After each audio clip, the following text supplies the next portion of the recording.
আমার হাজবেন্ড প্রচণ্ড সাপোর্ট করেছে ভীষণভাবে।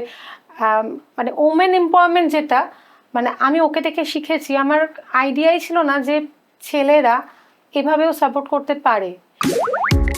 অদ্ভুতভাবে সেই 6টা শাড়িতে আমি আজও মনে আছে আমার, আমি 100 টাকা করে প্রফিট মার্জিন রেখেছিলাম।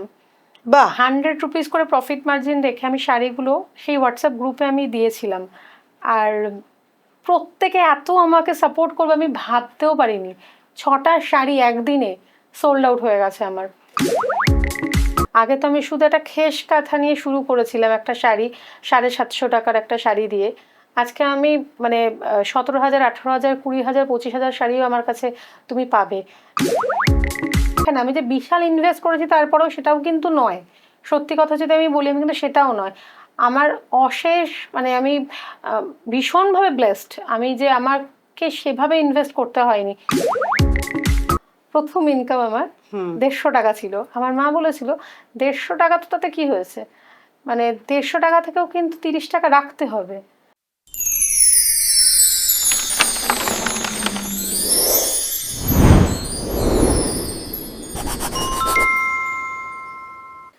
নমস্কার, আমি ইপসিতা। আপনারা দেখছেন আনকাট আড্ডা, রিয়েল পিপল, রিয়েল টক।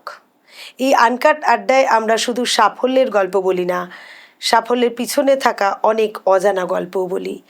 আজকের অতিথির গল্পটা একটি বুটিকের গল্প না, শুধু বুটিকের গল্প না, এই গল্পটা হচ্ছে একজন মায়ের গল্প, একজন কর্মজীবী নারীর গল্প, একজন স্বপ্ন দেখা মানুষের গল্প। গর্ভাবস্থায় যিনি চাকরি ছেড়ে দিয়েছিলেন আর তৈরি হয়েছিল একটা কঠিন সময়, একটা ফ্রাস্ট্রেটিং মুহূর্ত। সেই মুহূর্তটাকেই, সেই কঠিন সময়টাকেই তিনি বদলে দিয়েছেন একটা অন্যরকম উদ্যোগে। মাত্র 6টা শাড়ি নিয়ে নিজের বেডরুমে শুরু করেছিলেন একটি উদ্যোগ, আর সেই উদ্যোগই আজকে হাজার হাজার মানুষের বিশ্বাসের গল্প বলে। কথাকলি বুটিক। আজকে আমরা বসেছি আড্ডা দিতে কথাকলি বুটিকের ওনার রূপা বিশ্বাস মাহাতোর সঙ্গে। রূপা, নমস্কার, তোমাকে স্বাগত জানাই আনকাট আড্ডায়। প্রথমেই যেটা জিজ্ঞেস করব যে এত মানুষের কাছে তুমি পৌঁছে গেছো, এক নিমেষে নিশ্চয়ই পৌঁছোয়নি, তার জন্য অনেক পরিশ্রম আছে। এক কথায় তুমি তোমার নিজে কিভাবে পরিচয় দেবে?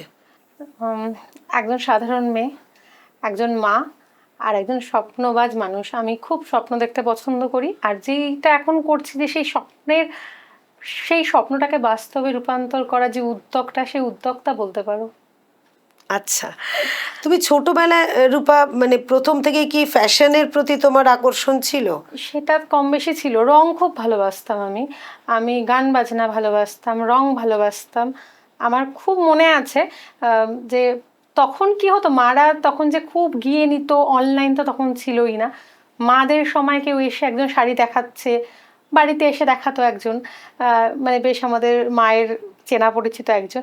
এবার আমি সেখানে দেখতাম শাড়ি, সেই শাড়ি সিলেকশনও মায়ের হয়তো কখনো কখনো আমিই করে দিতাম। মানে এতটাই আমি ইনভলভ, আমার খুব পছন্দ শাড়ি জিনিসটা, আমার খুব পছন্দ ছিল।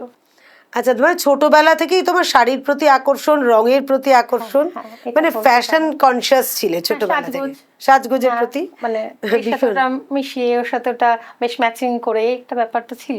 আচ্ছা, তুমি চাকরি করেছিলে তাই তো? আমার দীর্ঘ 9 বছরের চাকরি জীবন। আর এই চাকরিটার আমি স্বপ্ন দেখেছিলাম কবে যেন, খুব অদ্ভুত লাগবে শুনতে। আমি অনেক ছোট, বাবা টেলিফোন ভবনে চাকরি করতেন আমার বাবা। আমি প্রতি মাসে বাবার সাথে একবার করে যেতাম অফিসে, টেলিফোন ভবনে। আচ্ছা, আমার খুব ভালো লাগতো, আমার ওই এনভায়রনমেন্টটা ভালো লাগতো। সবাই জিজ্ঞেস করতো যে, হয় না ছোটবেলায় জিজ্ঞেস করে যে কি করবে বড় হয়ে, কেউ ডাক্তার বলতো, কেউ টিচার। আমি বলতাম যে আমি চাকরি করব। মানে আমার এটা ছিল যে বাবার সাথে অফিস যেতাম, দেখতাম অফিসের সবাই কাজ করছে, ডালহৌসির সেই রাস্তা আমার খুব বেশ একটা পছন্দের রাস্তা, যে আমারও এরকম একটা, আমি একটা চাকরি করব।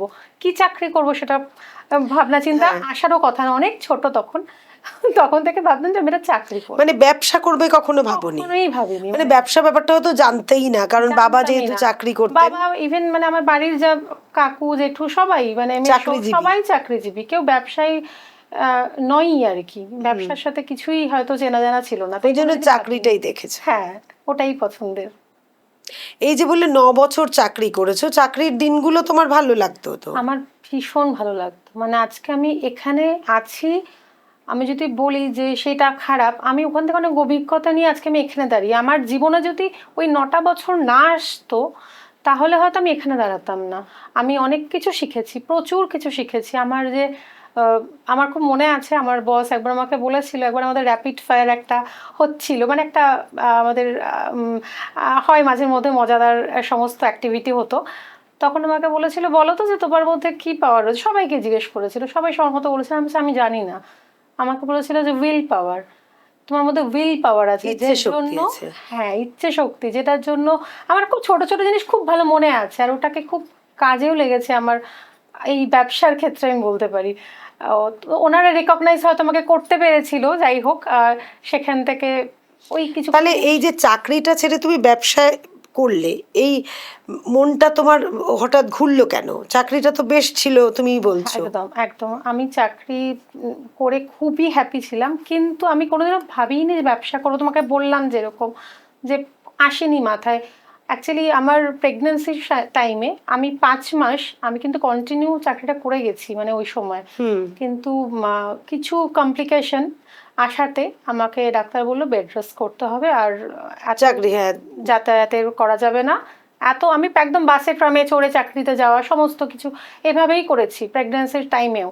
কিন্তু ওই সময় যে আমার একটা গ্যাপ পড়লো, তো মানে পরিকল্পনা অনুযায়ী কিছু হয় না, সেটা আমাকে জীবন শেখালো যে আমি যদি কিছু ভেবে নিই যে আমি এটা করব, ওটার পর ওটা করব, সেটা করব, সেটা কিন্তু হবে না। কারণ পরিস্থিতির সাথে সব সময় ডিসিশন চেঞ্জ হয়, এটা আমি আমার লাইফ থেকে বুঝেছি। ওই সময় ছাড়া আমার যে চাকরিটা অফ হয়ে গেল, আমি রিজাইন করলাম, ওই সময়টা একটা আমার মানে মাতৃত্বের একটা আনন্দ তো ছিল, সবারই হয় মেয়েদের, যে মা হচ্ছে একটা অন্যরকম আনন্দ। কিন্তু আমার না একটা সেই যে স্বপ্নবাদ যে মানুষটা ছিল আমার ভেতরে, তার মানে মধ্যে কি না সব কি একটা, হারিয়ে গেল এরকম মানে একটা মনে আমি হতো? সব পেয়েও যেন কিছু হচ্ছে না, মানে আমি ঠিক শান্তি পাচ্ছি না, এরকম একটা মানসিকতা আমার মধ্যে চলতে থাকলো। তখন তার কোনো কাজ নেই, শুধুমাত্র ওই বসে বসে ফোন দেখা, বসে থাকা, অসুস্থ, বেড রেস্ট। তখনই আমার এই সমস্ত কিছু কিছু অনলাইন বুটিক আমার তখন ফিডে আসতে শুরু করলো।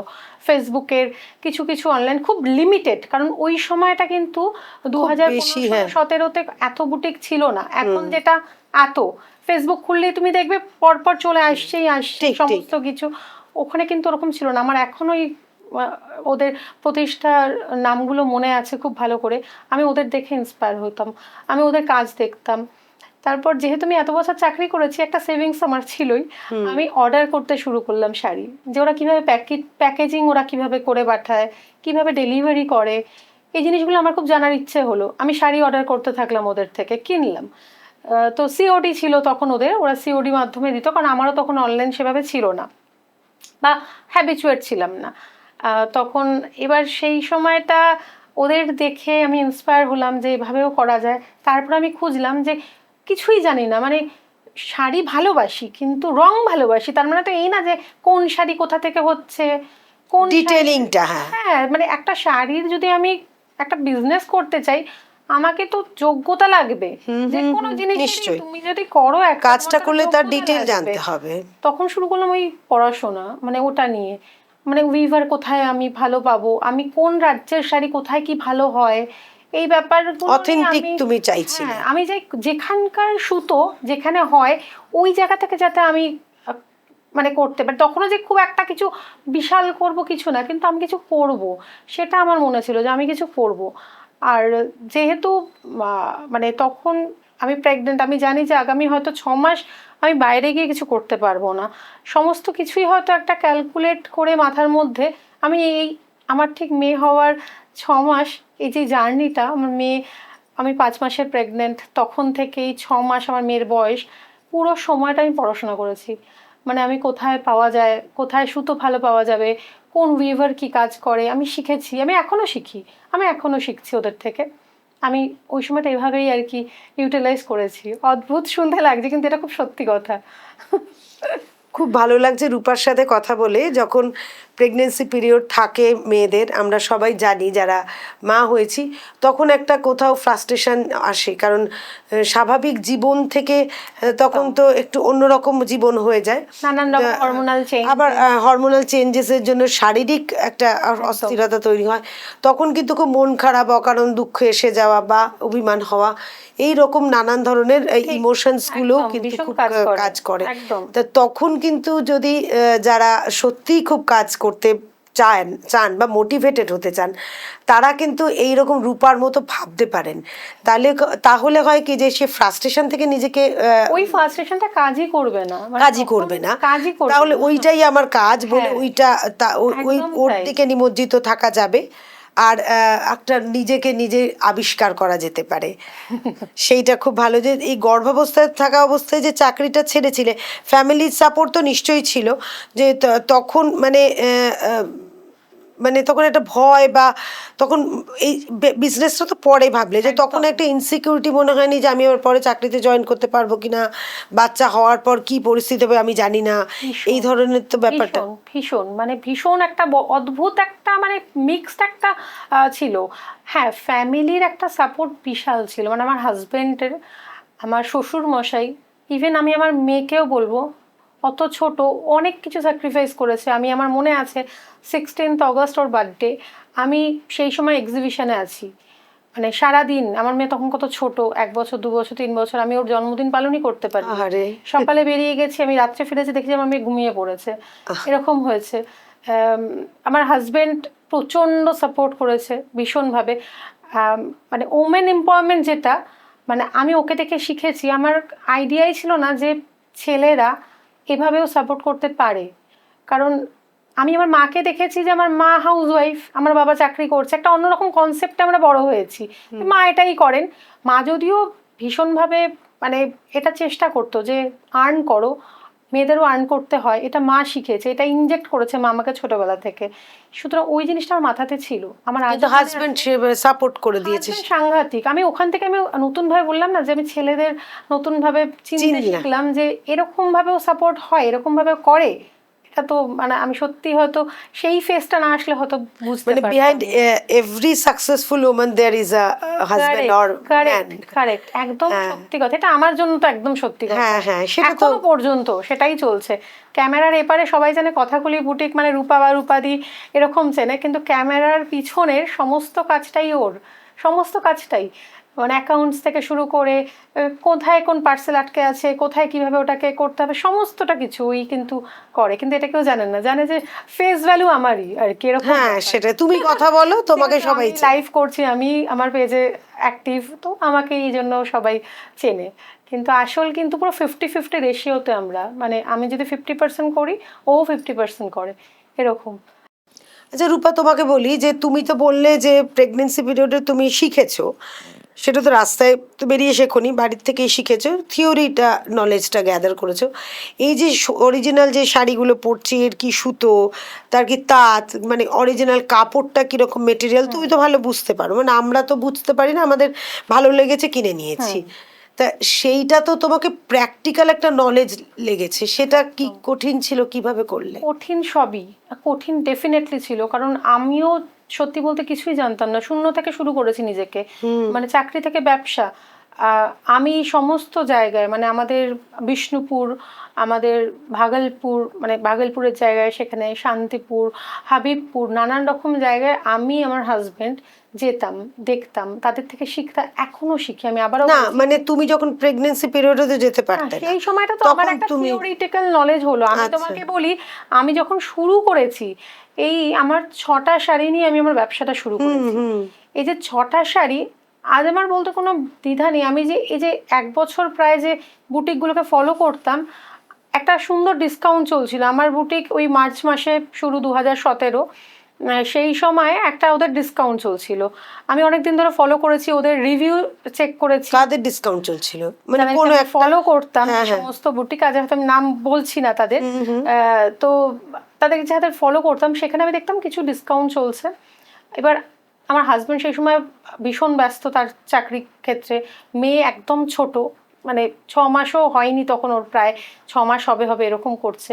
সেই সময় আমার বেরিয়ে গিয়ে হুট করে করাটা খুব মুশকিল হয়নি। আমি তখন সেই সিওডির মাধ্যমে কিন্তু অর্ডার করেছিলাম 6টা আচ্ছা। শাড়ি।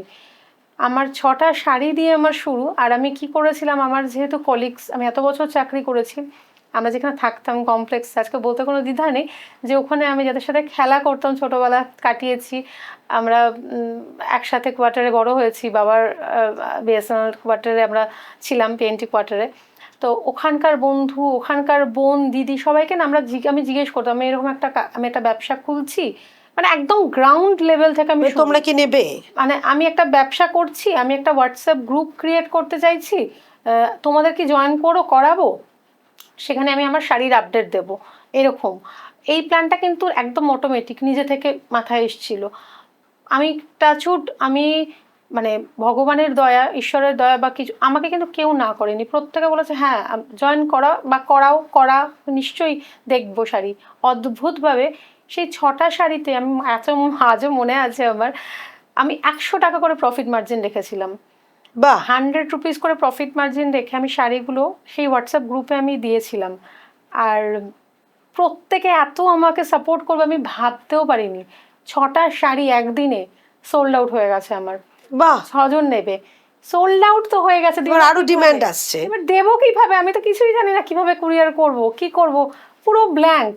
কিন্তু হ্যাঁ, ওই যে ওরা যে আমাকে যদি সেই দিনে সেই সাপোর্টটা, সেই জোরটা না দিত, আজকে কথাকলি বুটিকের এই 10 বছরের প্রায় জার্নি 9+ হতো না। মানে আমি তোমাদের এত বড় একটা মঞ্চ পেয়ে আমি সত্যি নিজেকে কৃতজ্ঞ মনে করছি যে আমি এখানে ওদেরকে থ্যাংক ইউ বলতে পারছি। ওরা না থাকলে আজকে এটা পসিবল ছিল না। তারপর তো শুরু হলো এবার যাত্রা, যে এবার আমাকে, তার মানে আমি পারবো, মানে সেই বিশ্বাস, মানে এটা আবার করতে হবে, এবার আমাকে এটা করতে হবে, আমাকে বেরোতে হবে। ওই যে 6 মাসের মেয়েটাকে আমি রেখে আমি বেরোলাম। তারপর আমি মানে আমি আমার আজও মানে গুজবাম্প হচ্ছে যে আমি ওই মেয়েটাকে, সে কান্না করছে, আমার শ্বশুর বলছে কাঁদছে, হ্যাঁ, ওকে রেখে আমি এরকম তাঁতে ঘুরতাম, মানে ওদের ঘুরে ঘুরে কাজ দেখতাম, ওখানে উইভারদের সাথে গিয়ে কথা বলতাম যে এরকম খুব সামান্য একটা আমার মানে মানে আমি কি বলবো, ওটা বিজনেস বললে হয়তো ভুল হবে, যে বিজনেসে যে টাকাটা লাগে খুব সামান্য পরিসর আমার একটা অ্যামাউন্টে আমি শুরু করেছিলাম। তো সেই সময় তারাও খুব হেল্প করেছিল আমাকে, তারাও তাদের শাড়ি দিয়ে, তাদের সমস্ত বুঝিয়ে, এটা ওই ওটা ওই হাতে ঘড়ি আর কি ওদের থেকে আমার নিয়ে, তারপর আমি ওই স্টোর করতে শুরু করলাম, নিজেই ছবি তুলতাম নিজেই। তারপর ওই হোয়াটসঅ্যাপ গ্রুপ, আমার একমাত্র ভরসা তখন, না ফেসবুক কিছু করছি বা কিছু, শুধু ওই হোয়াটসঅ্যাপে ওই কটা জন মানুষই আমাকে সাপোর্ট করে যাচ্ছে যে হ্যাঁ আমি পারবো বলে একটা বিশ্বাস। আমার ওখান থেকেই শুরু হলো যে আমার শাড়ির জার্নি, 2017 আমার শুরু। মানে দেখো এখন কতগুলো কালেকশনে, মানে কি একটা আন্দাজ? অগন্তিক, মানে আমার কাছে সমস্ত স্টেটের শাড়ি পাবে তুমি এখন। আগে তো আমি শুধু একটা খেস কাঁথা নিয়ে শুরু করেছিলাম, একটা শাড়ি 750 টাকার একটা শাড়ি দিয়ে। আজকে আমি মানে 17,000, 18,000, 20,000, 25,000 শাড়িও আমার কাছে তুমি পাবে। মানে এখন সমস্ত স্টেট আমি পাবো। আগে কি আমাকে উইভার খুঁজতে হতো, এখন উইভাররা ফোন করে, এসে দেখাবো, যদি পছন্দ হয় নেবেন, আমি এই আমার ব্যাপার, মানে এখন আমাকে খুঁজতেও হয় না, তারা এসে নিজেরা যোগাযোগ করে নেয়। যারা পুরনো ছিল তারা তো এখনো আছে, এখন নতুন যারা, তারাও কিন্তু এখন কন্ট্যাক্ট করে আসে, মানে এটাও অনেক বড় প্রাপ্তি, বিরাট বড় প্রাপ্তি। মানে আমার বক্তব্য হচ্ছে যে যদি লেগে থাকা যায় যে কোনো কাজে একটু ধৈর্য ধরে, এবং তখন খুব ইম্পর্টেন্ট ইপসিতা জি। আমি আরেকটা কথা বলবো, ওই পারফেক্ট সময় বলে কিছু হয় না। না, অনেকে বলেন একদম সঠিক সময় সঠিক কাজটা করো, সঠিক সময়টা কে নির্ধারণ করবে, কোনটা সঠিক সময়? আমার হাজব্যান্ড তখন খুব ব্যস্ত, ও বলছে আর কটা দিন দাঁড়িয়ে যাও, দেখছি ব্যাপারটা। ও ভেবেছিল একটু হয়তো বড়োভাবে কিছু অন্যভাবে তৈরি করব বা কিছু। আমার মনে হলো আমি আর দাঁড়াতে পারছি না, অত পরিকল্পনা করে হবে না। প্রচুর সময় দাঁড়িয়েছি আমি, আমার জীবনের একটা বছর দাঁড়িয়ে গেছি, আমি আর দাঁড়াতে পারবোই না। ওকে না জানিয়ে এরকম অর্ডার করে দিয়েছিলাম। তারপরে উনি ব্যবস্থা করে আবার সেটা ডেলিভারিটা উনিই করেছে, ও নিজে গিয়ে করে দিয়ে এসছে। হ্যাঁ, মানে ওটা কাছাকাছি পরিচিতর মধ্যে বলে সম্ভব। কেন, বিরাটিতে গিয়েও ডেলিভারি করে এসেছে। মানে যে এরকম আমার এক্সপিরিয়েন্স, খারাপ এক্সপিরিয়েন্সও আছে, যে গেছে বলেছে নেব, কিন্তু সে যখন সামনে গেছে বলছে আর নেবো না, এখন নিচ্ছি না। এতটা বিরাটিতে গিয়ে দিয়ে আশা, অথচ জিরো প্রফিট, জিরো, মানে তখন আমার স্টার্ট আপ এরকমও হয়েছে। তো করেছি, আমরা আমরা গ্রাউন্ড থেকে কাজ করেছি, একদম গ্রাউন্ড থেকে। আমার মনে আছে কিছু স্কুল এখনও তারা নেয়, এখনও নেয় কিছু স্কুল। স্কুল কেন বলছি, কারণ একজন দুজন টিচার না, মানে কয়েকজন টিচার। আমি গিয়ে স্কুলে দেখিয়ে আসতাম, আমাকে অ্যালাউ করেছিল কয়েকটা স্কুল, আমাদের কলকাতারই বেশ নামি স্কুল। আমি এরকম জাম্বু করে আমি স্টক নিয়ে যেতাম, নিয়ে গিয়ে ওনাদেরকে দেখাতাম, ওনারা দেখে ওখান থেকে শাড়ি নিত। আমি কিছু ফ্ল্যাটে, মানে আমাদের বাবার বাড়ি ওখানে, যারা একটু দেখিয়ে যাও, আমি সেটাও করেছি। আমি নিয়ে গিয়ে জাম্বু করে নিয়ে গিয়ে শাড়ি দেখিয়েছি। মানে আমার কিন্তু আজকে বলতে কোনো, আমার খুব প্রাউড। না না, এটা তো কাজই করেছো রূপা। হ্যাঁ, মানে এটা কোনো অন্যায় বা অপরাধ না। হাজবেন্ড গেলেন, আমি দেখেছি এখন মানে ভীষণ হেজিটেট করে। এটাও তো, এটা করেছো বলেই তো আজকে তোমার একটা প্রতিষ্ঠা পেয়েছো। শাড়ি সেল করেছি আমি, এরকম করেছি সমস্ত। আজকে তারা মানে কি 10,000, 12,000, 13,000, 14,000 টাকার শাড়ি অনলাইনে বসে নিয়ে নেয়, একবারও ভাবে না। না, তোমার থেকে বিশ্বাসটা সেটাই পেয়ে গেছে। আর শাড়ি শুধু কলকাতা যায় যে তা নয়, সবার আশীর্বাদে, তোমাদের আশীর্বাদে, ভগবানের আশীর্বাদে আমাদের শাড়ি পুরো পৃথিবীর সমস্ত প্রান্তে যায়, মানে সমস্ত জায়গায় আমাদের যায়। শুধু কলকাতা বেস এখন আর আমাদের বুটিক নয়, আমাদের সমস্ত জায়গায় যায়। ব্যাঙ্গালোর, গুজরাট, গোয়া, ইভেন তুমি যদি বলো ইন্ডিয়ার বাইরে, ইউএসএতে যায়, কানাডাতে যায়, সমস্ত জায়গাতে যায়।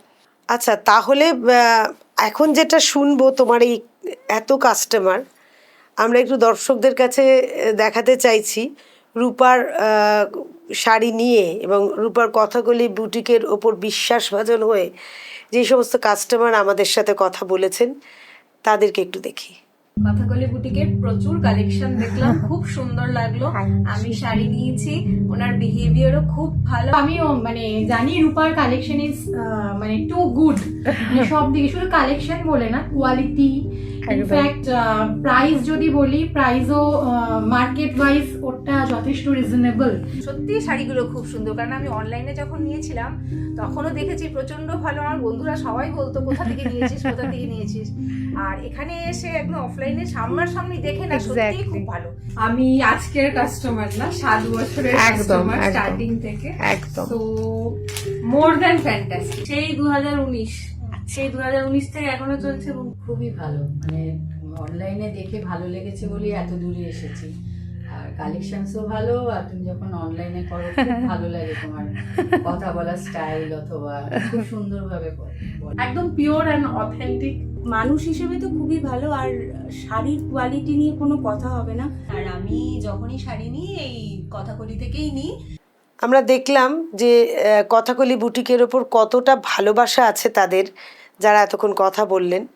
আপনারাও তাহলে সামনে পুজো আসছে, অবশ্যই কথাকলি বুটিকে যোগাযোগ করবেন নিশ্চয়ই। আমার মনে হয় আমি তো করবই, আপনারাও নিশ্চয়ই করবেন। যেটা আমি বলছি রূপা, যে এই যে এতজন তোমাকে ভালোবাসেন, আমরা তো মাত্র কয়েকজনের কথা শুনেছি, বা আমার পার্সোনালি যাদের চেনা তারাও ভীষণ পছন্দ করেন তোমার কথাকলির শাড়ি পরতে, এবং সর্বোপরি তোমাকে তারা খুব ভালোবাসেন। কিন্তু এই প্রথম যখন তুমি কিচ্ছু নয়, তখন যখন প্রথম শাড়িটা বিক্রি, প্রথম কাস্টমারটাকে সেটা আগে বলো। প্রথম কাস্টমার দিদি এভাবে বলতে পারবো না, কারণ একটাই জন্য, আমি যখন শাড়িটা আমি আমাদের হোয়াটসঅ্যাপ গ্রুপে দিয়েছি তখন আমার সবাই চেনা। আমার কেউ হয়তো পাড়াতুতো বোন, কেউ হয়তো আমার বন্ধু, কেউ হয়তো আমার অফিসের কলিগ, যারা আমি ছেড়ে এসেছি যে অফিস, তাদের মধ্যেই তো লোকজন 6টা শাড়ি নিয়ে নিল। সুতরাং তারাই সকলেই প্রথম আমার কাছে। আর সেই দিনটা আমি বিশ্বাসই করতে পারছিলাম না যে আমার হয়ে গেল, মানে লোকজন নিয়ে নিল আমার শাড়ি। মানে আমি খুব মানে অদ্ভুত। আমি কখনো এক্সপেকটেশন বিশাল কখনোই রাখি না, আজও রাখি না যে সবই করব, সবই হয়ে যাবে, পুরো লাইভে দেখাবো, লাইভে সমস্ত শাড়ি সোল্ড আউট হয়ে যাবে, কখনোই হতে পারে না। না, হতে পারে, হয়, কিন্তু আমি রাখি না যে হবে না তো আমি আবার এগোবো। মানে আমি ভীষণ মানে দৃঢ় যে আমি যেটা ধরো এক্সপেক্ট করেছিল এই শাড়িটা ভীষণ ভালো দেখালাম, হবেই, সেটা নাও হতে পারে, তখনই। কিন্তু টাচউড আমার না একটা ব্যাপার, আমি খুব সিলেক্ট মানে আমার সিলেকশনটা, সবাই বলে এটা, আমি বলে বলছি না, সবাই বলে আমার সিলেকশন নাকি খুব ভালো, আমি নাকি খুব রং নিয়ে খুব সুন্দর করতে পারি, মানে খেলতে পারি রং নিয়ে। কারণ কিছু কিছু শাড়ি তো আমরাও বলি উইভারদের, তুমি এটা করো তো, দেখো তো কীরকম হয়। ওরাও কিছু নিজস্ব ওরা ওদের মতো করে, আবার কখনো কখনো আমিও বলি যে এভাবে করে দেখো না কীরকম হয়। তো দেখি বেশ ভালো, মানে আমার টেস্ট কাস্টমার টেস্ট খুব মিল হয়ে যায়, হ্যাঁ, হ্যাঁ। মানে তারা বেশ অ্যাপ্রিসিয়েট করে, এটা বেশ ভালো হয়েছে তো ব্যাপারটা। তো ওই যে প্রথম যে একটা ইনকাম এলো তোমার, হ্যাঁ। এমনিতে তুমি রোজগার করতেই চাকরি করে, কিন্তু ব্যবসায় প্রথম যে ইনকাম করলে সেটা কিভাবে স্পেন্ড করলে? আবার করার তো প্রশ্ন শাড়িতেই নেই। আবার দিলে। হ্যাঁ, আবার কারণ আমি তো ওটাকেই, মানে এবার আমি এই করেই কিন্তু আজকে এখানে, আমি যে বিশাল ইনভেস্ট করেছি তারপরেও সেটাও কিন্তু নয়, সত্যি কথা যদি আমি বলি, আমি কিন্তু সেটাও নয়। আমার অশেষ, মানে আমি ভীষণভাবে ব্লেসড, আমি যে আমাকে সেভাবে ইনভেস্ট করতে হয়নি যেটা করতে হয় নর্মালি। আমি শাড়ি বিক্রি করে কন্টিনিউয়েশনে এসে আমি কিন্তু ওই টাকাটাই আবার শাড়ি কেনাতেই, আবার, হ্যাঁ, আমি তো লাস্ট প্রথম, আমার মনে নেই, আমি লাস্ট প্রথম 3 বছর আমি কোনোদিনও প্রফিট আমি মানে বার করিনি বা প্রফিট দেখিও নি, ওরমভাবে আমি ভাবিনি। আমি জানছি আমার যেটা সেটা আমাকে আবার ইনভেস্ট করতে হবে, আমি ওটা রোল করছো আর কি। হ্যাঁ, হ্যাঁ, হ্যাঁ, আমি এটা দর্শকদের কাছে বলতে চাই যে আমরা যখন ব্যবসা শুরু করি, বাঙালিরা ব্যবসা করতে পারে না, এটা একটা বদনাম আছে বাঙালিদের ক্ষেত্রে, কিন্তু এখন দেখা যাচ্ছে যে এই রকম রূপার মতো এন্টারপ্রেনাররা বা আরও অনেকে, শুধু মহিলা বলে বলছি না, পুরুষরাও অনেকেই ছোট ছোটোভাবে উদ্যোগ নিয়ে তৈরি করেছেন। বাঙালিদের অসুবিধাটা হয় কি, যে যখন যেটা রোজগার হয় সেটা খরচা করে ফেলেন তারা, খুব মানে খেয়ে দিয়ে বা সংসারে লাগিয়ে এটা করে আমি ফেলেন। তোমাকে একটু বলি, আমার এই ইনজেক্ট ব্যাপারটা রাখতে হবে, সেটা আমার মা আমাকে শিখিয়েছিল। আমার প্রথম ব্যবসা না, আমি 11-এ পড়ি যখন, তখন আমি টিউশন পড়াতাম। আমি ভীষণভাবেই মানে ফোকাসড আর কি, ভীষণ কিছু একটা করতে হবে, ছোট থেকে এই খিদেটা আমার মধ্যে ছিল। 11-এ পড়তাম যখন, তখন টিউশন পড়াতাম, আমার মনে আছে প্রায় 15-20 মিনিট হেঁটে যেতাম পড়াতে, 15-20 মিনিট হেঁটে ফিরতাম বাড়িতে। অথচ আমার বাবা কিন্তু বিএসএনএল সার্ভিস করতেন, আমরা 2 বোন, আমাদের যে করতেই হবে এরকম কোনো ব্যাপার নেই, কিন্তু আমি নিজেকে এটা বুঝেছিলাম আমাকে করতেই হবে। আর মা, আমার 150 টাকা প্রথম ইনকাম, আমার 150 টাকা ছিল। আমার মা বলেছিল 150 টাকা তো তাতে কি হয়েছে, মানে 150 টাকা থেকেও কিন্তু 30 টাকা রাখতে হবে, মানে 30 দিনে 150 টাকা, মানে এখন তো মানে ভাবতেই পারবো না যে এরকমভাবে আমি কীভাবে করেছি।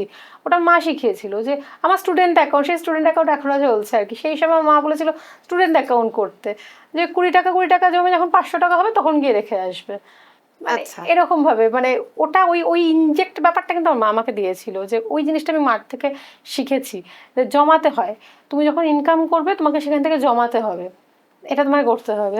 সেটা একদম সেটাই বলছি, যে আমি টাকাটা এলো, আবার যে রোল করলে, আবার শাড়িতে, যেহেতু তুমি বিগ ইনভেস্টমেন্ট করোনি, সুতরাং তুমি সেই লাভটা দেখতে চাওনি। এই যে প্রসেসটা, এইটাও কিন্তু একটা শেখার মতো প্রসেস, মানে এটা সত্যি যারা আপনারা নতুনভাবে উদ্যোগ নিচ্ছেন বা নেবেন বলে ভাবছেন, এটাও কিন্তু শুধু শাড়ি দেখলেই পছন্দ হলো আর খুব আনন্দ হয়ে গেল, এইখানটা হলে ওইখানেই শেষ হয়ে যাবে।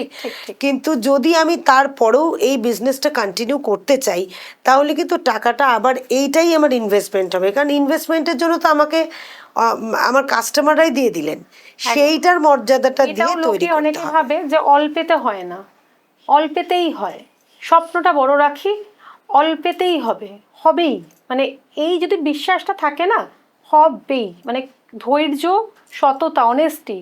আমি কাস্টমারকে, আমি যতটুকু জানি আমি সেই জ্ঞানেই যদি কাস্টমারকে আমি বলি যে এটা এই, এটা ওই, এটা তসর, এটা অরিজিনাল, এটা পিওর, এটা সেমি, আমাকে সেটা বলে বিক্রি করতে হবে। হ্যাঁ, তসর, আমি যদি এখন একটা তসর শাড়ি দেখি, সেখানে যখন আমি দেখবো যে একটা তসর দাম 5,000 টাকা, একজন কাস্টমার চাইছেন যে আমি সেই সময় 5,000 টাকা আমি ইনভেস্ট করবো না, আমি সেমি তসর দেখাতে পারি ওনাকে, ওনার ইনভেস্টমেন্ট থেকে সেটা কমে আসলো, ওনার শখ মতো হলো, কিন্তু আমাকে কি প্রপার গাইড করতে হবে, অনেস্টি রাখতে হবে যে এটা কিন্তু সেমি। অনেক শাড়ি আছে বোঝা যায় না যে সেমি না পিওর, সেটা তুমি বুঝবেই না, ঠিক। আর স্পেশালি তো অনলাইনে তোমাকে, তুমি কিভাবে বুঝবে, তুমি তো হাতেও নিয়ে দেখছো না, শাড়ি এক্সপার্টিস্ট হলেও তোমার পক্ষে বোঝা সম্ভব না অনেক সময়। তো সেই অনেস্টিটা দিয়ে, সেই অনেস্টিটা তোমাকে রাখতে হবে, ধৈর্য রাখতে হবে, যে হলো না আবার হবে, নিশ্চয়ই হবে, এইটা যদি থেকে যায় তো তোমাকে আর কেউ আটকাতে পারবে না, তুমি তোমার লক্ষ্যে পৌঁছাবেই। এই যে 2017 থেকে বিজনেসটা শুরু করেছিলে, আহ, আজকে 26, প্রায় 9 বছরই হচ্ছে। মানে কোন সময়টা, মাঝখানে আবার একটা করোনা কাল গেছে, তা সেই সময় বিজনেস হয়েছে খুব ভালো, তাই নাকি? খুব ভালো। ওই সময়টাই টার্নিং পয়েন্ট। মানে আমি বলছি না, বিজনেসে কিন্তু যারা আছেন আমার মনে হয় তারাও বলবে সেই সময় অদ্ভুতভাবে মানুষ শাড়ি কিনেছে। মানে শাড়ি কিভাবে ডেলিভারি হবে তার কোনো ঠিক নেই, হচ্ছে না তো। করোনার সময় তো সমস্ত ডেলিভারি কিছুদিন প্রায় বন্ধ ছিল। সেই সময় মানুষের কোনো মানে তখন মানুষরা কিছু একটা নিয়ে মনে হয় ভালো থাকতে চাইছিল। এবার লাইফটা তো আমরা করতেই পারতাম, লাইফটা আমরা virtually করতাম, সেটা তো হতোই প্রতিদিন লাইভ। এবার মানে সাংঘাতিক, আমরা স্টক লাস্ট মনে হচ্ছে আমার দোকান খালি হয়ে যাচ্ছে। মানে এবার তখন টেনশন হয়েছিল স্টকটা কিভাবে আনাবো, এবার সমস্ত কিছু তো বন্ধ। মানে সমস্ত সেই কিছু সময় বন্ধ। বুঝলে যে বিজনেসটা দাঁড়িয়ে যাচ্ছে? সেই সময় না, তার আগেই বুঝেছি, কারণ আমার 2000 করোনার ঠিক পরপরই আমার অফলাইন বুটিকটা আমার, মানে আগে তো অনলাইন ছিল, ওখানে আমি অফলাইনে আনলাম। কিন্তু আমরা কখন বুঝলাম, যখন দেখলাম একটা কাস্টমার রিপিট করছে। মানে এইটা খুব মানে একটা বড় ব্যাপার। যদি কাস্টমার রিপিট না হয় সেখানে কিছু প্রবলেম আছে, নিজেকে রেকটিফাই করতে হবে সেখানে। মানে আমি বাকিদের জন্য বলছি যারা নতুনভাবে করবে, কাস্টমার রিপিট হচ্ছে না কেন, আমি তাকে পোলাইটলিভাবে জিজ্ঞেস করতে পারি যে ভালো লাগেনি কি ম্যাম, মানে কেন। কিন্তু আমি যখন দেখলাম আমার কাস্টমার রিপিট করছে, একবার না, দুবার না, তিনবার না, কন্টিনিউয়াস রিপিট করছে, উনি রেফার করছে অন্যদের, তার রিলেটিভদের, তার বন্ধুদের, তখন মনে হলো যে হয়তো আমার বিজনেসটা ঠিকঠাকভাবে দাঁড়াচ্ছে। সেইটাই ছিল সব থেকে বেশি আমার বিশ্বাসের জায়গা, যে রিপিট কাস্টমার হয়েছে। এটা খুব ইম্পর্টেন্ট একটা জায়গা কিন্তু। ঠিক ঠিক, একদম। আচ্ছা, এই যে যখন ছোট ছিল ব্যবসাটা, তখন তো নিজে হ্যান্ডেল করতে, এবং হাজব্যান্ড ডেফিনেটলি পিছনে তো সবসময় সাহায্য করেছেন। কিন্তু যখন বড় হলো তখন হাজব্যান্ড চাকরি করছেন, তুমি করছো, মানে এইটা সামাল দিত কে? এইটা একটা আমার লাইফের একটা বিশাল বড়, আমাদের লাইফের একটা বিশাল বড় ডিসিশন নিলাম যখন একার হবে না, যখন আমরা অফলাইন করলাম, যখন দেখছি যে আমার দ্বারা সেই মানে ওই আমাদের 6টা শাড়ি থেকে যখন 600টা শাড়িতে এসে দাঁড়ালো, তখন আমি আমার হাজব্যান্ডের সাথে কথা বললাম। তখন বললাম যে এইভাবে তো হচ্ছে না, এভাবে। তখন বললো তাহলে কি করা যায়। তখন আমি বললাম যে তুমি চাকরিটা তাহলে ছেড়ে দাও, আমরা একসাথে করি। চাকরি ছেড়ে দিলেন? হ্যাঁ, উনি চাকরি ছেড়ে দিলেন আমার কথাতে। মানে সেই বিশ্বাস ও যে রেখেছে আমার ওপর, যে আর আমার সমস্ত, আমার ব্রেড অ্যান্ড বাটার এটা। মানে তখন আমার মেয়ের পড়াশোনা, আমার বাড়ির চালানো সমস্ত খরচাপাতি, সমস্ত কিছু A to Z তখন শুধুমাত্র দাঁড়িয়ে থাকবে আমার ওই ব্যবসাটার ওপর, যেটা সবে তখনও ছোট। সেই তো, হ্যাঁ, কয়েক বছর হয়তো হয়েছে, 17 থেকে 18, 19, 20, 21, 4টে বছর মাত্র আমি পার করেছি। যখন ও আমার উপর যে কি অদ্ভুতভাবে ভরসা করেছিল, ওর চাকরিটা ছেড়ে দিয়েছিল, তখন আমরা একসাথে, তখন ও গ্রেট। আমরা একসাথে, মানে আরো ভীষণ চাপ তৈরি হলো একটা, যে একটা চাপ, একটা আনন্দ, একটা ভয়, একটা দায়িত্ব, কনফিডেন্সও আছে তার সাথে। কনফিডেন্ট আমার বরাবরই। আমি এটা নিজেকে ভীষণ অ্যাপ্রিসিয়েট করি, আমি ভীষণ কনফিডেন্ট। মানে আমি যে কোনো জিনিস যদি মনে করি আমি করব, আমি সেটা করব। আর আমি ভীষণ বড় বড় স্বপ্ন দেখি, আমি স্বপ্নগুলোকে অনেকগুলোকে বাস্তবায়িতও করেছি, আমি করতেও পারবো। এটা তো একটা মোটিভেশনাল স্টোরি, কারণ ভেঙে পড়া মানুষ চারিদিকে দেখতে পাওয়া যায়, কিন্তু ভেঙে তো আমরা সবাই পড়ি, আমাদের নানান ধরনের সার্কামস্টেন্সেস নিশ্চয়ই, আবার অনেক ঘটনাও এমন ঘটে জীবনের যেই সময় টাল সামলাতে পারা খুব মুশকিল হয়ে যায়। সেইটা থেকে উঠে পড়ার মতো কিন্তু এই বুস্ট করাটা, এবং এটা কার্যত ফলে মানে দিয়েছে, ও কার্যত দেখিয়েছে, সেইটা কিন্তু একটা মোটিভেশনাল স্টোরির মধ্যেই পড়ছে। আমরা তো আজকে একটা গল্প করতে বসেছি বুটিক নিয়ে, শাড়ি দেখবো কিছু, আমার তো শাড়ি কয়েকটা সামনে রয়েছে, ভীষণ ইচ্ছাও করছে। কিন্তু এই যে মোটিভেটেড হচ্ছি, নিজেও হচ্ছি এবং আমার অডিয়েন্সরাও হচ্ছেন, তাতে কিন্তু গল্পটা আবার অন্যরকমও হয়ে যাচ্ছে। এটা খুব ভালো লাগছে। আর গল্প হলেও সত্যি ডেফিনেটলি, কারণ হাজবেন্ড চাকরি ছেড়ে দিলেন তোমার এই ছোট্ট ব্যবসার উপর নির্ভর করে, এবং তারপরে পুরোটাই। বহু মানুষ দেখেছি যারা ভীষণভাবে ডমিনেটিং এখনো, যে ডিসিশন নিতে গেলে যে বাড়ির কর্তাই ডিসিশন নেবে এরকম একটা চিন্তা ভাবনা। আমি আজও বড় বড় ডিসিশন, ফিনান্সিয়াল ডিসিশন, মানে আলটিমেট ফাইনাল ডিসিশন কিন্তু আমারই হয়। ও এতটাই আমাকে ফ্রিডম, মানে এতটাই ফ্লেক্সিবিলিটি মানে আমার রয়েছে। আমি শুধু ওর কথা কেন, আমি আমার শ্বশুরমশাই কথা না বললেও খুব অন্যায় করা হবে। যে সময় আমি দৌড়াচ্ছি, স্ট্রাগল করছি, আমার মেয়েকে সে দেখছে, আমার শাশুড়ি নেই সেই সময়, মানে উনি একা একজন, মানে ছেলের পক্ষে একটা বাচ্চাকে বাচ্চাকে নিশ্চয়ই, একজন বয়স্ক নিশ্চয়ই। মানুষ তার পক্ষে কতটা চাপে, কিন্তু উনি খুব স্টেডি, মানে উনি এখন নিজের কাজ সমস্ত নিজে কিছু করেন। কিন্তু ওই মানসিকতাটা, সেটা বলছি যে মানসিকতাটা কিন্তু আমার মনে হয় এদের ইনবর্ন, এদের family, very good, very good. এরা ভীষণভাবেই মানে ওমেন এম্পাওয়ারমেন্টকে ভীষণভাবে সাপোর্ট করে। আমি তো ও চাকরি ছেড়ে দিল, মানে তখন একটা টেনশন হয়েছিল tension তো। তো ছিল, আনন্দও ছিল, নিজেকে ভাবছিলাম যে আমি একটা কথাতেই মানে এই ডিসিশনটাও নিয়ে নিল, মানে একটা অদ্ভুত আনন্দ হচ্ছিল সত্যি কথা বলতে। আর টেনশন তো দেখো একটা ছিলই, একটা অনেক দায়িত্ব চলে আসলো, মানে ভাবছিলাম যে পারবো, তারপর হ্যাঁ নিশ্চয়ই হবে, এতটা যখন হয়েছে নিশ্চয়ই হবে। আর আমি সবসময় বিশ্বাস করি ঈপ্সিতাদি যে পরিকল্পনা মাফিক কিছু করা যায় না, যেখানে যেরকম পরিস্থিতি তোমাকে দাঁড় করাবে তুমি সেখান থেকে চিন্তা শুরু মানে করো। ওই পরিস্থিতিটা হলো বলেই তো ডিসিশনটা নিতে হলো। আগে তুমি কি করে বুঝবে যে এইটা ডিসিশন নিতে হবে? প্রেগন্যান্সির সময় ওই সময়টা যদি ওই জার্নিটা আমার না আসতো, আমি তো ভাবতামই না কোনো ব্যবসা করবো। কথাকলি বুটিকের আমার মানে আমার আইডেন্টিটি কথাকলি বুটিক হবে। কথাগুলি নামটা তুমি কেন দিলে? কথাগুলি তুমি তো ভালো জানবে, কথাগুলি হচ্ছে একটা মানে আমি বললাম না ছোট থেকে নাচ গান, তারপর তোমার ওই রং, কথাগুলি মানে ঢং, মানে এই যে এই ব্যাপারটা, মানে এই শিল্প সত্তাটা একটা জড়িয়ে আছে কথাগুলির সাথে। আমার সেই জিনিসটাকে মাথায় রেখে তার কথাগুলি সাথে অনেক রঙও আছে। হ্যাঁ অনেক রঙও আছে, ঠিক। আচ্ছা, না এবার আমি আর লোভ সামলাতে পারছি না, এবার কিন্তু একটু শাড়ি দেখবো। আপনারাও নিশ্চয়ই উদ্গ্রীব হয়ে রয়েছেন, শাড়ি এবার দেখতেই হবে। রূপা দেখাও কি কি শাড়ি এনেছে, একদম। তুমি বলো, একটা একটা করে দেখাও। দেখো আমার তো প্রচুর ভ্যারাইটি তুমি পাবে আমাদের কথাগুলির পেজে, যেটা রয়েছে সেখানেও পাবে, আমাদের বুটিকেও পাবে। যেটা দেখাবো জামদানি ভীষণ পছন্দের, মানে আমাদের শীত গ্রীষ্ম বর্ষা মানে জামদানির মধ্যে একটা আলাদা ভালোবাসা। জামদানি সবসময় সিজন দরকার হয় না। এই জামদানি যেমন দেখো একটা কপার উইভিং এর সাথে কাজটা হয়েছে, একদম ফাইন রেশমে। তুমি যেহেতু সামনে আছো, আমি তো দর্শকদের বোঝাতে পারছি না হাতে ধরে, তুমি দেখো রেশমের কোয়ালিটিটা একদম ফাইন কোয়ালিটিতে আমরা কাজ করেছি। ঠিক এটা ঠিক দারুণ, অসাধারণ দেখতে শাড়ি, সত্যি দারুণ দেখতে। এটা কাস্টমাইজ হবে, মানে এটা অন্যান্য কালারও পাবে? কালার চাইলেই আমাকে যদি বলে আমি কিন্তু এটা কাস্টমাইজও করতে পারবো। আচ্ছা, মানে আমাদের উইভার দিয়ে আমরা এটা কাস্টমাইজ করে দিতে পারবো। এই ধরনের জামদানি ধরো, যেহেতু দেখালাম এটা বাঙালির জামদানির সাথে একটা আবেগ। হ্যাঁ, জামদানির সাথে কোনো কম্প্রোমাইজ নয়। আলাদা একটা আর ব্যাপার। প্রত্যেক বছরেই হয়তো মানে কেউ কেউ আমাদের মধ্যে আছে জামদানি কেনে, প্রত্যেক বছরই একটা এই করে কাজটা ঢাকাই শাড়ি। অন্ধ্রপ্রদেশে আমাদের এই কালামকারিটা কিন্তু অন্ধ্রপ্রদেশে হয় এই কাজটা। এটা কিন্তু হাতে পিওর তাসারের ওপর আমাদের পুরোটা হ্যান্ড কালামকারিতে। দারুণ দেখতে, এটা কালামকারি, এটা তাসারের ওপর, মানে পুরোটা। আঁচলটাও খুব সুন্দর।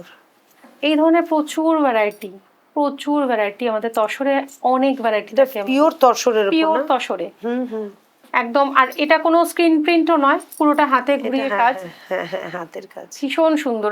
এগুলো তসরের প্রচুর ভ্যারাইটি আমাদের। এর দামগুলো কি আমরা পরে লিখে দেবো নাকি? আমরা দাম এগুলো মোটামুটি যারা আমাদের ফেসবুক পেজটা দেখবে বুঝতে পারবে, মোটামুটি এগুলো ওই 5+ থেকে 5,000। আর ওই যে ঢাকাইটা, ওটা যেমন 1550, মানে আমাদের স্টার্টিং হয় তোমার ওই 800 থেকে স্টার্টিং হয়ে যায়, তারপরে তুমি তোমার বাজেট ওয়াইজ তুমি পেয়ে যাবে নানান ধরনের। 800 থেকে শুরু হয়, মানে কটন শাড়ি থেকে 800 থেকে।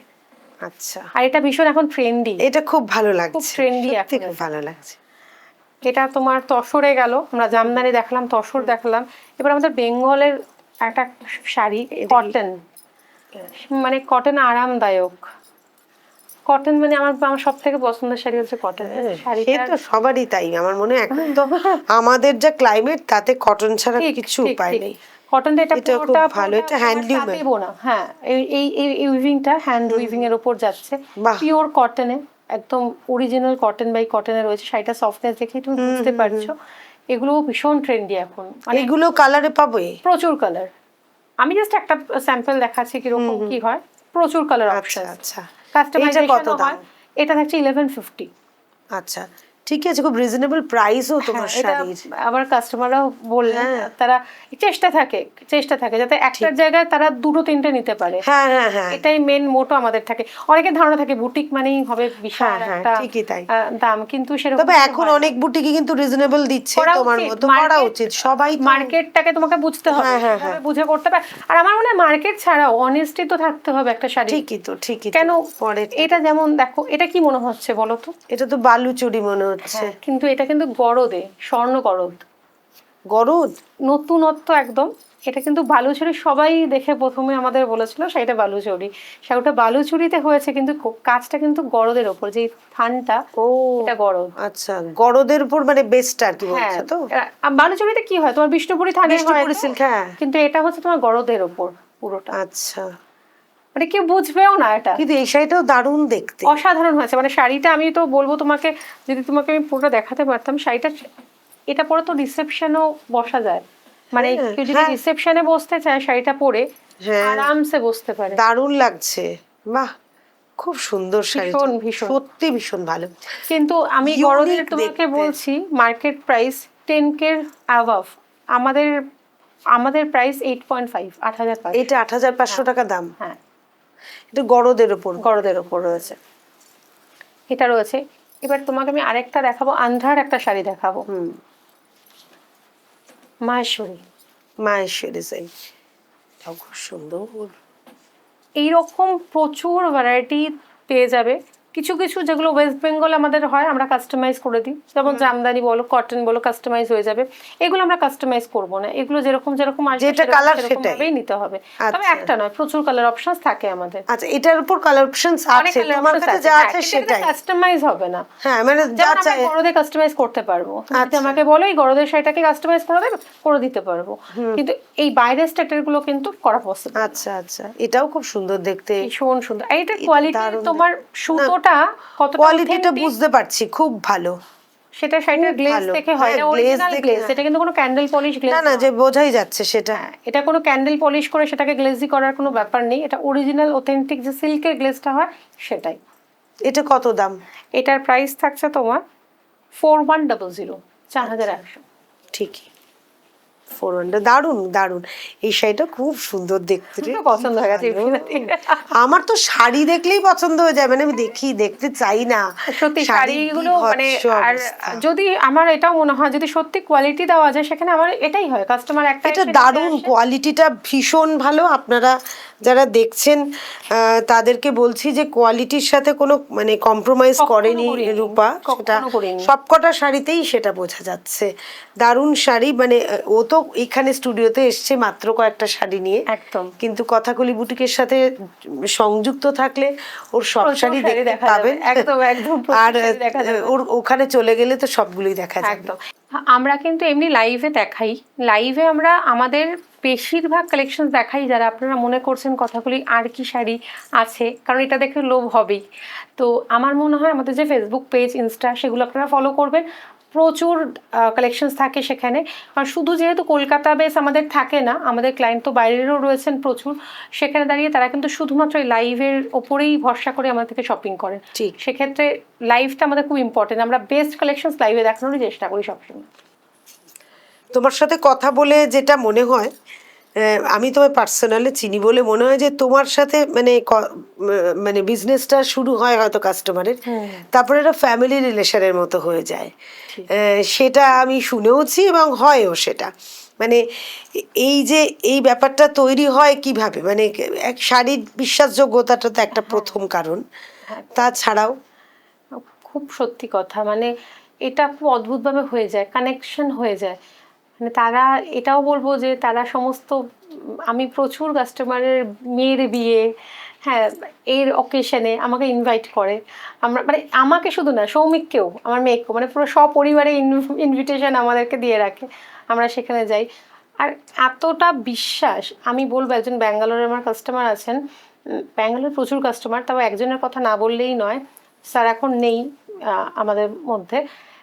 তো স্যার যেহেতু খুব ভালোবাসতেন যে আমাদের কলকাতার শাড়ি হবে, ওনার ছেলের বিয়ের সময় উনি আমাদের থেকে প্রায় 12টা তসর, আমার আজও মনে আছে, তসরে হাতের কাজ মানে কাঁথা, 12টা শাড়ি প্রায় 6,500-7,000 টাকা করে এক একটা শাড়ির দাম ছিল তখন।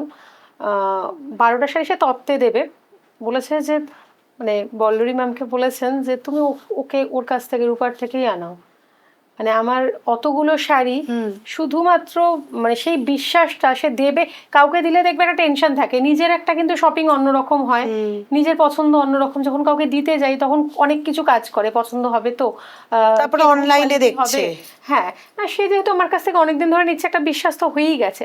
আর আমার প্রত্যেকটা কাস্টমার এত ভালোবাসে আমাকে, আমি না বলে থাকতে পারবো না। মানে এটা বলা যাবে কিনা আমি জানি না, এরকমও আছেন যে তাদের নিজেদের প্রপার্টি আমাকে বলেছে তুমি ইউজ করো, মানে এটা তুমি তোমার বিজনেসের কাজে ইউজ আচ্ছা করতে পারো। আচ্ছা, কোনো রকম কোনো টাকার বিনিময় কিন্তু নয়, একদম ভালোবাসার বিনিময়। আমি Great. অদ্ভুতভাবে আমি মানে দারুণ। বলেছে একজন এসে, আমার একজন ক্লায়েন্ট, যে আমার একটা পড়ে আছে তুমি ইউজ করতে পারো, কিন্তু কতজন বলবে, মানে একজনও যদি আমার সম্বন্ধে এটা ভাবে আমি তো মনে করবো বিশাল ব্যাপার। নিশ্চয়ই নিশ্চয়ই। তো ব্যাঙ্গালোরে এই কাস্টমারটা স্যার এখন আমাদের মধ্যে নেই, কিন্তু স্যারের সেই বিশ্বাসটা আমার ওপর ছিল। আর সেই শাড়ি 12টা শাড়ি আমরা এখান থেকে ডিসপ্যাচ করেছিলাম ওখানে। ওনার ছেলের বিয়ের কার্ডও আমাদের পাঠিয়েছিল যে এসো, খুব ভালো লাগবে আসলে।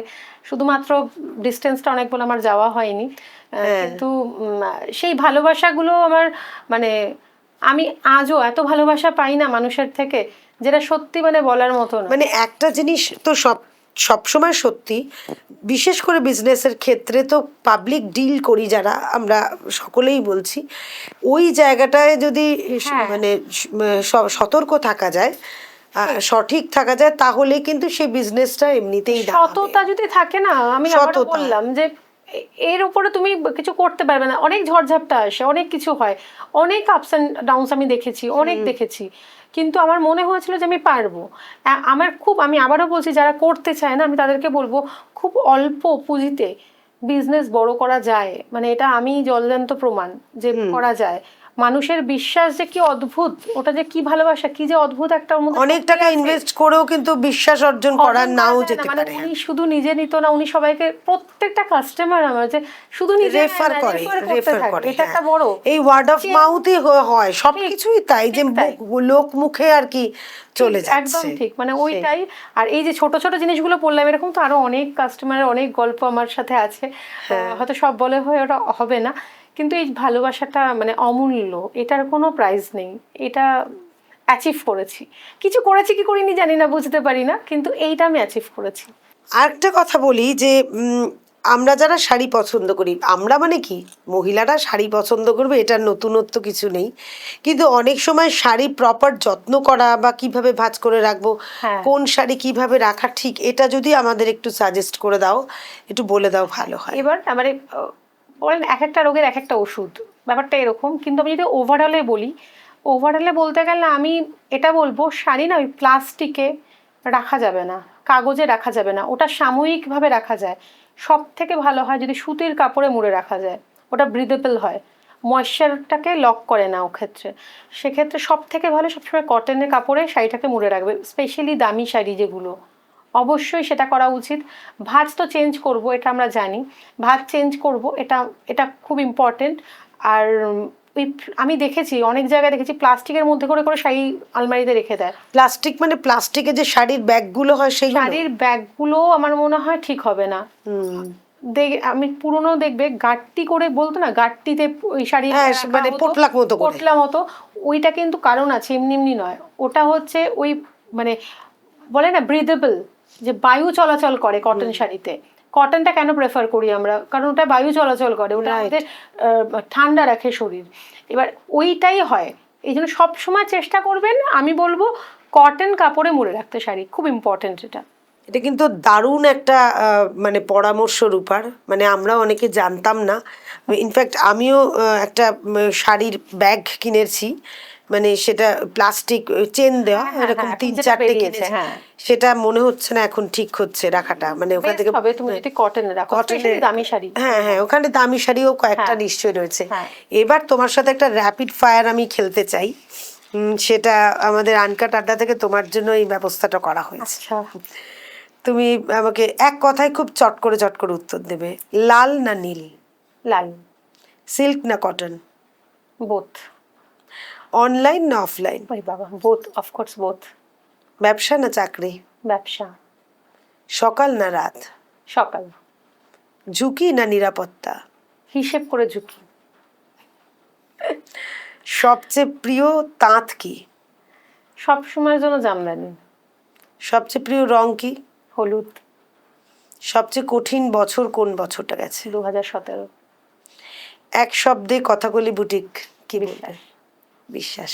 ভেরি গুড, থ্যাংক ইউ রূপা। তোমার এই র্যাপিড ফায়ারই বোঝা গেল তোমার ইন্টেলিজেন্সি, বুদ্ধিমত্তা, তোমার কনফিডেন্স, এটা থাকুক তোমার সব সময় তোমার সাথে। তোমার কথাকলি বুটিক এই কনফিডেন্সের সাথেই এগোবে, কারণ যে কথাকলি বুটিককে এগিয়ে নিয়ে চলে সে আগে কনফিডেন্ট হতে হবে, তাকে আগে। সুতরাং সেই কনফিডেন্স লেভেলটা তোমার মধ্যে তোমরা আছে। আশীর্বাদ করো যাতে এরকম ভাবেই এগোতে পারি, এটা অনেক বড় ব্যাপার। নিশ্চয়ই, আমাদের সকলের শুভকামনা তোমার সাথে রয়েছে। এবার আমাদের শেষ প্রশ্ন ঠিক বলবো না, আমাদের দর্শকদের উদ্দেশ্যে তুমি কিছু বলো, তোমার কথাগুলি নিয়ে বলো, বা দর্শকদের পরামর্শ বলো, তোমার তরফ থেকে দর্শকদের যদি কিছু বলার থাকে সেটা বলো। আমার তো পুরো জার্নিটা খুব ছোট্ট হলেও খুব শুনে নিয়েছেন আপনারা, তো কথাগুলিকে আপনারাও প্লিজ ব্লেসড করবেন, আপনাদের আশীর্বাদ রাখবেন আমাদের কথাগুলি বুটিকে। আর আমার যে শাড়ির যে কি পাওয়া যায়, এটা একটা মনে নিশ্চয়ই প্রশ্ন আপনাদের হয়েছে, সেক্ষেত্রে আমি বলবো প্লিজ আমাদের যে কথাগুলি বুটিকের পেজটা আছে সেটা ফলো করুন। আমার মনে হয় সেখানে আপনারা সমস্ত ডিটেলস পেয়ে যাবেন। এছাড়া যারা এসে অনলাইন থেকে অফলাইনে বেশি স্বাচ্ছন্দ্য বোধ করেন, আপনারা এসেও শপিং করতে পারেন। Always welcome, always welcome. আপনারা এতক্ষণ আমাকে দেখলেন, মানে অনেক অনেক অনেক ধন্যবাদ। ফেসবুক এবং ইনস্টাগ্রামের যে লিঙ্ক রয়েছে কথাকলি বুটিকের, সেটা আমরা ডেসক্রিপশন বক্সে দিয়ে দেবো, নিশ্চয়ই আপনারা ফলো করুন। আর রূপার নাম্বার তো আপনাদের সামনে স্ক্রিনে দেখতেই পাচ্ছেন, ওকে যোগাযোগ করুন, দেরি করবেন না, কারণ পুজো এসে যাচ্ছে। তাড়াতাড়ি শাড়ি না পেলে তাড়াতাড়ি ব্লাউজ করতে পারবেন না, আর পুজোর সময় কি পরবেন তাহলে, সেটা আমাদের সকলের ভীষণ চিন্তা থাকে, কারণ এখন তো ব্লাউজ না বানাতে দিলে ব্লাউজ রেডি হতে পারবে না। যাই হোক, আমরা আজকে আমাদের রূপার সাথে কথা বলে আমার তো খুব পার্সোনালি ভালো লেগেছে, এই কারণে যে 6টা শাড়ি থেকে শুরু করেছিল নিজের বেডরুমে, একটা কঠিন পরিস্থিতি, কঠিন সময়কে অতিক্রম করেছে নিজে, কারণ নিজের পরিস্থিতিকে নিজেই বদলে ফেলেছে। কারণ পরিকল্পনা মতো কিছু করা মানেই হচ্ছে যে আচ্ছা ওইটা হয়ে গেলে সেটা করব, সেটার পর এটা করব, এত পরিকল্পনা করলে কিন্তু কিছু করা যায় না। যখন পরিস্থিতি আসে, সেই পরিস্থিতি আমাদের শিখিয়ে দেয়, জীবন থেকে আমরা শিক্ষা নিই এবং জীবন থেকেই আমরা কিন্তু সিদ্ধান্ত নিই। সেটা রূপা দেখিয়ে দিয়েছে আমাদের, এবং রূপার গল্প আমাদের সেটাই শিখিয়েছে, সেই মোটিভেশন আমাদের দিয়েছে। রূপা একটা শুধু বুটিকের গল্প নয়, রূপার সাহসের গল্প, রূপার অধ্যাবসায়ের গল্প, কনফিডেন্সের গল্প বলে। আমাদের আনকাট আড্ডা আজকে এখানে শেষ করব। আপনাদের আজকের আড্ডা কেমন লাগলো আপনারা অবশ্যই জানাবেন, কমেন্ট করবেন এবং রূপার সাথে যোগাযোগ করবেন। আর পরবর্তী এপিসোডে নিশ্চয়ই আবার এরকম কাউকে নিয়ে আসবো, অনেক অজানা গল্প নিয়ে। আর আমাদেরকেও লাইক, কমেন্ট, শেয়ার করতে ভুলবেন না। নমস্কার।